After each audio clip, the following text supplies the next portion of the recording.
بسم اللہ الرحمن الرحیم۔ حضرت ابراہیم علیہ السلام کی یادگار خانہ کعبہ ہے، لیکن ظہور قدسی کے وقت اہل عرب پیغام توحید کو بھول چکے تھے اور یہ خانہ خدا اب بت خانہ بن گیا تھا، جہاں بت پرستوں کے تمام بڑے بڑے 360 بت موجود تھے۔ حضور صلی اللہ علیہ وآلہ وسلم کا مقصد اولی پیغام توحید پھیلانا اور خانہ خدا کو ان بتوں سے پاک کرنا تھا، لیکن قریش نے مخالفت شروع کر دی تھی، اور اسی مخالفت کی بدولت تمام مسلمانوں اور حضور صلی اللہ علیہ وآلہ وسلم نے اپنی جائے پیدائش کو چھوڑ دیا اور دیار غیر میں آ بسے تھے۔ دیار غیر میں آنے کے بعد مسلمان خانہ کعبہ کی زیارت سے بھی 6 برس تک محروم رہے، اور 6 برس بعد صلح حدیبیہ کی بدولت ایک نگاہ اس مقدس مقام تک ڈال آئے تھے۔ لیکن 8 ہجری میں اسی صلح حدیبیہ کی بدولت ایسے واقعات رونما ہوئے کہ مسلمان اپنی جائے پیدائش میں بڑی شان و شوکت سے فاتحانہ انداز میں داخل ہوئے۔ صلح حدیبیہ جو بظاہر دب کر ہوئی تھی، فتح مکہ کا پیش خیمہ ثابت ہوئی، کیونکہ اس صلح کی شرائط میں سے ایک شرط یہ بھی تھی کہ تمام قبائل عرب کو یہ اختیار ہوگا کہ فریقین میں سے جس کا دل چاہے ساتھ دے۔ اس شرط کی روح سے دیگر قبائل کے علاوہ بنی بکر نے قریش کی حمایت کی اور بنو خزاعہ مسلمانوں کے حلیف ہوئے۔ جس طرح قریش اور مسلمانوں کی آپس میں کشمکش تھی، اسی طرح ان کے حلیف قبائل یعنی بنو بکر اور بنو خزاعہ بھی ایک دوسرے کے پرانے دشمن تھے۔ معاہدے کی مدت 10 سال قرار پائی۔ اس عرصے میں قریش کو مسلمانوں کے خلاف کوئی کارروائی نہیں کرنی تھی اور امن و امان قائم رکھنا تھا، لیکن ان میں اتنا صبر کہاں تھا۔ معاہدے پر کاربند رہنا ان کے لیے ممکن نہ تھا۔ بنو خزاعہ اور بنو بکر میں آپس میں پرانی دشمنی کی بدولت کسی بات پر جھگڑا ہوا جس نے طول پکڑ لیا۔ قریش معاہدے کی شرائط بھول کر اعلانیہ اپنے حلیف قبیلہ بنو بکر کے ساتھ ہو گئے۔ اس لڑائی میں بنو خزاعہ کے چند آدمی قتل ہو گئے، اور ہو بھی عین حرم میں جہاں جنگ و جدل منع ہے۔ بنو خزاعہ کے آدمی حضور صلی اللہ علیہ وآلہ وسلم کی خدمت میں حاضر ہوئے اور حالات بتا کر مدد کی درخواست کی۔ حضور صلی اللہ علیہ وآلہ وسلم کو بہت رنج ہوا، اور آپ صلی اللہ علیہ وآلہ وسلم نے اپنا ایک قاصد قریش کے پاس بھیجا اور 3 شرطیں پیش کی کہ ان میں سے کسی ایک شرط کو منظور کرے۔ شرائط یہ تھی: بنو بکر کی حمایت چھوڑ دے، مقتولین کا خون بہا ادا کرے، یہ اعلان کرے کہ حدیبیہ کا معاہدہ ٹوٹ گیا ہے۔ قاصد یہ شرائط لے کر قریش کے پاس پہنچ گیا۔ کرد بن عمر نے قریش کی طرف سے جوش میں آ کر کہا کہ ہمیں تیسری شرط منظور ہے۔ گویا صلح حدیبیہ کا وہ معاہدہ جس کی مدت 10 سال متعین ہوئی تھی، 2 ہی سالوں میں قریش نے توڑنے کا اعلان کر دیا۔ قاصد کے جانے کے بعد شاید انہیں اپنی اس غلطی کا احساس ہوا اور اپنے سردار ابو سفیان کو سفیر بنا کر حضور صلی اللہ علیہ وآلہ وسلم کی خدمت میں روانہ کیا کہ اس غلطی کی تجدید کریں۔ ابو سفیان حضور صلی اللہ علیہ وآلہ وسلم کی خدمت میں حاضر ہوا اور معاہدے کی تجدید کی درخواست کی، جسے حضور صلی اللہ علیہ وآلہ وسلم نے قبول نہ فرمایا۔ اس پر ابو سفیان نے حضرت عمر اور حضرت ابو بکر صدیق رضی اللہ تعالیٰ عنہم اجمعین کو درمیان میں لانا چاہا، لیکن دونوں صحابہ رضی اللہ تعالیٰ عنہم اجمعین نے انکار کر دیا۔ ہر طرف سے مایوس ہو کر اس نے اپنی تسکین کے لیے مسجد نبوی میں اعلان کر دیا کہ معاہدے کی تجدید کر دی۔ واپس مکہ پہنچا اور حالات بتائے تو قریش نے کہا، نہ ہم اس کو صلح سمجھ سکتے ہیں اور نہ اعلان جنگ۔ ادھر حضور صلی اللہ علیہ وآلہ وسلم نے مسلمانوں کو عسکری تیاریوں کا حکم دیا، کیونکہ اب وقت آ گیا تھا کہ حق و باطل کا آخری فیصلہ ہو۔ مسلمانوں کی تیاریاں اہل مکہ سے خفیہ طور پر ہوئیں، اور 8 ہجری میں حضور صلی اللہ علیہ وآلہ وسلم 10,000 کی فوج کے ساتھ نہایت شان و شوکت سے مکہ معظمہ کی جانب روانہ ہوئے۔ راستے میں دیگر قبائل بھی ساتھ ہو گئے۔ مکہ سے 1 منزل کے فاصلے پر مقام مرز الزہران میں مسلمانوں کی فوجوں نے پڑاؤ ڈالا۔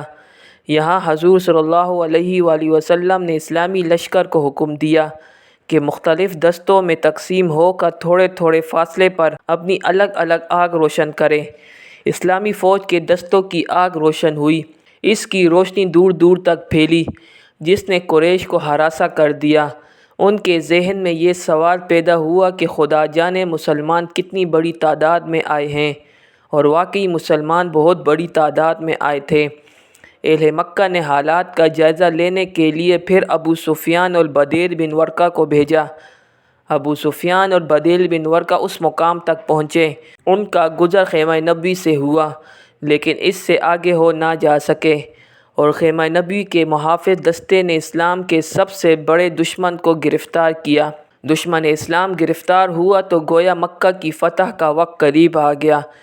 ابو سفیان مسلمانوں کے سامنے تھا، اس کے تمام اعمال سامنے تھے، اس کی تمام تر دشمنی اس کے خون کی قیمت ہو سکتی تھی، اس کو اپنا انجام سامنے نظر آ رہا تھا، لیکن ان سب سے بڑھ کر حضور اکرم صلی اللہ علیہ وآلہ وسلم کا اخلاق تھا۔ آپ صلی اللہ علیہ وآلہ وسلم حسن اخلاق کا مجسمہ تھے۔ ابو سفیان سے فرمایا، جو کہ اس انتظار میں تھا کہ اب اس کے مقدمے کا فیصلہ سنایا جائے گا۔ خوف کا مقام نہیں ابو سفیان کے لیے۔ دربار رسالت سے حکم ہوا کہ اسے پہاڑ کی چوٹی پر لے جا کر افواج الہی کا نظارہ کراؤ۔ افواج الہی کا جلال ابو سفیان کی آنکھوں نے دیکھا تو اس قدر متاثر ہوا کہ مشرف با اسلام ہوا۔ قریش کے سردار نے اسلام قبول کیا، گویا تمام قریش کی قوت ختم ہو گئی، حق باطل پر غالب آنے ہی والا تھا۔ اس کے بعد حضور اکرم صلی اللہ علیہ وآلہ وسلم مسلمانان اسلام کو لے کر مکہ کی حدود میں داخل ہوئے۔ مزاحمت کی طاقت اہل مکہ میں نہ تھی، البتہ الخندمہ میں قریش کی ایک جماعت کے ساتھ صفوان بن امیہ نے حضرت خالد بن ولید رضی اللہ تعالیٰ عنہ کی فوج کو اندر آنے سے روکا، جس پر حضرت خالد رضی اللہ تعالیٰ عنہ نے بھی مدافعتی کارروائی کی، جس میں قریش کے 24 آدمی مارے گئے۔ پھر کسی میں اسلامی لشکر کو روکنے کی تاب نہ تھی۔ حضور صلی اللہ علیہ وآلہ وسلم 20 رمضان 8 ہجری کو مکہ میں فاتحانہ انداز سے داخل ہوئے اور یہ اعلان کروا دیا کہ جو شخص ابو سفیان کے گھر پناہ لے گا وہ ہماری پناہ میں ہوگا، یا جو شخص خانہ کعبہ میں داخل ہو جائے گا وہ بھی محفوظ ہے، اور جو ہتھیار ڈال دے گا اس کو امان دیا جائے گا۔ اسلام لاتے ہی ابو سفیان کا مرتبہ حضور صلی اللہ علیہ وآلہ وسلم نے اس قدر بڑھا دیا کہ اس کے گھر کو امان گاہ کا درجہ دے دیا۔ یقیناً یہ حضور اکرم صلی اللہ علیہ وآلہ وسلم کا اخلاق تھا جس نے ابو سفیان کو حد درجہ متاثر کیا۔ اس کے بعد حضور کریم صلی اللہ علیہ وآلہ وسلم نے عثمان بن طلحہ سے، جو خانہ کعبہ کے کلید بردار تھے، کعبہ کی کنجی لی اور خانہ کعبہ تشریف لے گئے۔ خانہ کعبہ 360 بتوں سے بھرا ہوا تھا۔ آپ صلی اللہ علیہ وآلہ وسلم نے چھڑی سے ایک ایک کر کے سب بت گرا دیے۔ بت پرستی کا یہ طلسم ٹوٹ گیا اور خانہ کعبہ کو اس آلائش سے پاک کر کے آپ صلی اللہ علیہ وآلہ وسلم نے اپنا فرض پورا کر دیا۔ حضرت عمر رضی اللہ تعالیٰ عنہ نے خانہ کعبہ کے اندر اور باہر تمام تصویروں کو مٹا دیا۔ نماز کا وقت ہوا تو حضرت بلال رضی اللہ تعالیٰ عنہ کو اذان کا حکم دیا اور آپ صلی اللہ علیہ وآلہ وسلم نے ظہر کی نماز پڑھائی۔ عبادت سے فارغ ہو کر باہر تشریف لائے۔ کلید حضرت عثمان رضی اللہ تعالیٰ عنہ کو مرحمت فرمائی اور ارشاد فرمایا کہ جو تم سے یہ کلید چھینے گا وہ ظالم ہوگا۔ دوسرے دن تمام مسلمانوں سے آپ صلی اللہ علیہ وآلہ وسلم نے خطاب فرمایا۔ یہ آپ صلی اللہ علیہ وآلہ وسلم کا پہلا خطبہ تھا جو تمام عالم اسلام کے سامنے دیا گیا۔ اس ایک خدا کے سوا اور کوئی خدا نہیں ہے، اس کا کوئی شریک نہیں ہے۔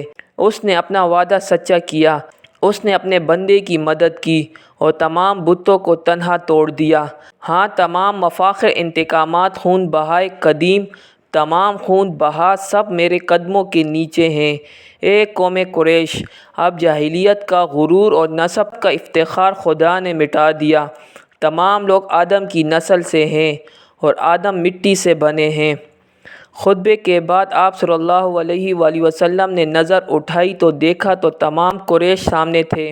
ان میں وہ لوگ بھی شامل تھے جو اسلام کو مٹانے میں سب سے آگے رہتے تھے، وہ بھی تھے جو مسلمانوں کو اسلام لانے کے جرم میں سزا دیتے تھے، وہ بھی تھے جو حضور صلی اللہ علیہ وآلہ وسلم کی شان میں گستاخی کرتے تھے، وہ بھی تھے جو اسلام کی راہ میں کانٹے بچھاتے تھے، وہ بھی تھے جنہوں نے مسلمانوں کو جائے پیدائش چھوڑنے پر مجبور کیا تھا، اور وہ لوگ بھی اسی دربار میں تھے جنہوں نے حضور صلی اللہ علیہ وآلہ وسلم کے قتل کا منصوبہ بنایا تھا۔ غرض تمام لوگ اور اسلام کے تمام پرانے رقیب اب دربار رسالت میں موجود تھے اور اپنے مقدمے کے فیصلے کا انتظار کر رہے تھے۔ ان کے اعمال خود ان کی نظروں کے سامنے گھوم رہے تھے، لیکن حضور صلی اللہ علیہ وآلہ وسلم نے ان کے حق میں جو فیصلہ سنایا وہ یہ تھا: آج کے دن تم پر کوئی ملامت نہیں، جاؤ تم سب آزاد ہو۔ یہ تھا ہمارے حضور اکرم صلی اللہ علیہ وآلہ وسلم کا دشمنوں کے حق میں فیصلہ، جو عفو و درگزر کی ایک زندہ مثال ہے۔ اس کے بعد آپ صلی اللہ علیہ وآلہ وسلم صفا کے مقام پر تشریف لے گئے اور ایک اونچے مقام پر قیام فرمایا۔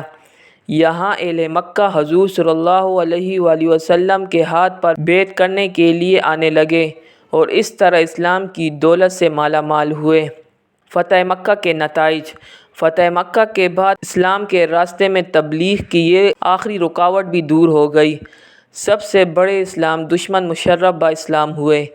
فتح مکہ کے موقع پر حضور صلی اللہ علیہ وآلہ وسلم کے بے مثال حسن سلوک نے قریش کو اس قدر متاثر کیا کہ وہ سب اسلام کی دولت سے مالا مال ہوئے۔ مختلف اطراف سے بھی وفد مدینہ حضور صلی اللہ علیہ وآلہ وسلم کی خدمت میں حاضر ہوئے اور اسلام قبول کیا، کیونکہ قریش کعبہ کے متولی ہونے کی وجہ سے سارے عرب کے مذہبی رہنما تھے۔ دیگر قبائل ان کی رہنمائی حاصل کرنے کے لیے ان کے نقش قدم پر چلنا چاہتے تھے۔ ان کے قبول اسلام سے ان کو بھی موقع ملا اور مدینہ میں جا کر مشرف با اسلام ہوئے۔ جس سال مکہ فتح ہوا وہ سال عالم الوفود کہلاتا ہے۔ مسلمان اپنی جائے پیدائش سے بڑی بے سر و سامانی کی حالت میں نکلے تھے، لیکن اب نہایت فاتحانہ انداز میں داخل ہوئے، جو ان کے لیے بہت بڑی خوشی تھی۔ عرب جو بت پرستی کا سب سے بڑا مرکز تھا، وہاں سے شیطان مایوس ہو گیا تھا کہ اب اس سرزمین پر سوائے خدائے ذوالجلال کے کسی کو سجدہ نہیں کیا جائے گا۔ ناظرین، امید کرتے ہیں کہ آج کی ویڈیو آپ کو ضرور پسند آئی ہوگی۔ ویڈیو پسند آنے کی صورت میں لائک کرنا مت بھولیے اور اسے اپنے دوستوں کے ساتھ ضرور شیئر کریں۔ جزاک اللہ۔